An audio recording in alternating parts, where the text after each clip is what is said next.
want to warmly welcome each and every one of you here this afternoon to our incredible Brockville Arts Centre for the traditional New Year's Day levee for the city of Brockville. 2024 was welcomed by local leaders on Monday at the city's New Year's Day levee held at the Brockville Arts Centre. Brockville Mayor Matt Wren, along with City Councillors Cameron Wales, Catherine Hobbs and Jeff Earle, welcomed city residents, regional leaders, Elizabethtown Kittley Mayor Brant Burrow, and Tory Deschamps, Mayor of Edwardburg Cardinal, members of the Brockville Rifles, and the city's emergency services leaders at the levee on Monday. I had to stop what I was doing a couple of days ago when I saw a headline to Sabrina Bedford's piece entitled, "It's Not All Doom and Gloom," and amen to that.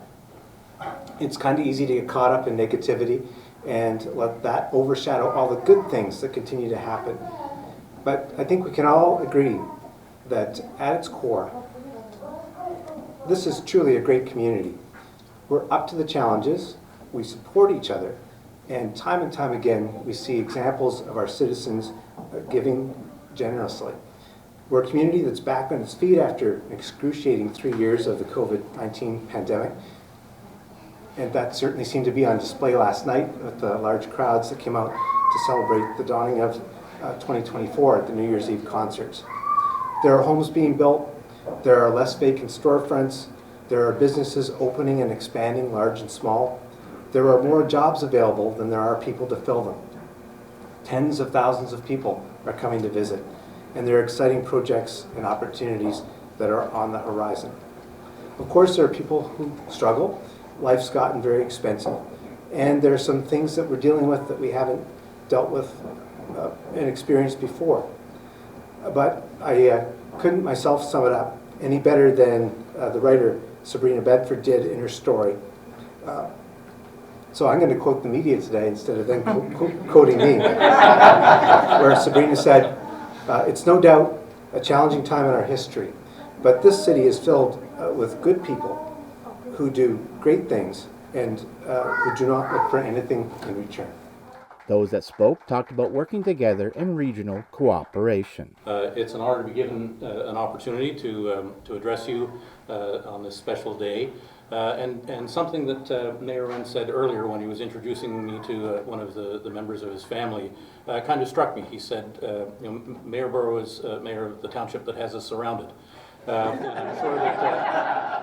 I'm sure that historically, if you look through the history books of the decades, that maybe have been the prevailing attitude. But I would hope over the last number of years, and certainly over this last year, that attitude has changed to we're the township that hugs you.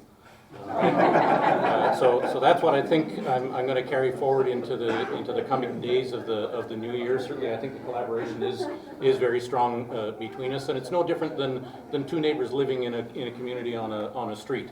You each have your own property, and so that property line is important, and yet it's meaningless in many ways. If you found yourself snowed in last Christmas Eve, then if one of you had some mobility issues, the other one will be out helping and shoveling the driveway. And so I really sort of think that that's the same type of approach that His Worship and I take to the matters that are of mutual interest to the two municipalities.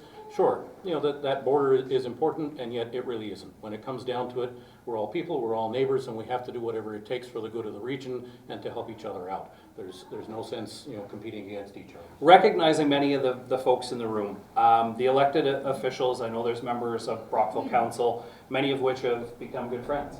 I want to say here in this public setting, I appreciate all of you and the sacrifices that every elected official makes. It's a tough job, as we're learning, and I just wanted to say thanks to all of you for the great job and the great hard work that you put in. To any of our respective staffs that are here today, I know I can speak on behalf of all of the elected folks when I say thank you. Working together, we get a heck of a lot more done. So that's it's sort of collaboration, but more with our respective staffs. A special thank you to our Canadian military, active, reserves, retired, and deceased. We're lucky to live in this free and democratic society as we saw last year and will continue to see in this year. It is only because of those who have served, who are currently serving, and in the future that will serve. So thank you for all of what you do. Also, the Brockville Rifles Honorary Colonel Alan Bird and Honorary Lieutenant Colonel Ann Johnston spoke to the crowd during the levee. So, the Brockville Rifles, as the mayor had said, we were established in 1866. Canada was established in 1867, so we predate Canada. And Brockville itself is an amazing city in that it was incorporated, the town of Brockville was incorporated in 1823, I believe, or 32. I can't remember anymore. Been a lot of years. But they were incorporated 2 months before the town of Toronto was incorporated. So you actually predate the city of Ottawa, the city of Toronto, and the whole grouping of cities around us. We're very proud of who we are. And I don't know whether many of you know, we do have some deployed. And they leave behind their young children. It's Christmas time, they leave behind their spouses, other family members, and also as a reserve, they leave behind their employment and head off overseas right now into a couple of various areas. And we're very proud of them. And we as a community should try and support them and their families and just the reserve. The New Year's Day levee was also a chance for both Mayor Wren and Councillor Wales to recognize 9-year-old Brockville resident Camden McLean, whose enthusiasm for the ships passing by Brockville's waterfront led him to put together a coloring book. So this is just a presentation. Oh, They never open very easily. they never open very easily. There we go. So a presentation to Camden McLean on behalf of Brockville City Council and citizens of Brockville. We wish to commend you for your act of tremendous generosity towards those in need with your kind gift to the Brockville and Area Food Bank. Thank you for your incredible community spirit. Thank you very much, Camden. Funds raised from the sale of the coloring book went to purchasing allergen-free food items for the Brockville and Area Food Bank. For Hometown TV 12, Dale Elliott in Brockville.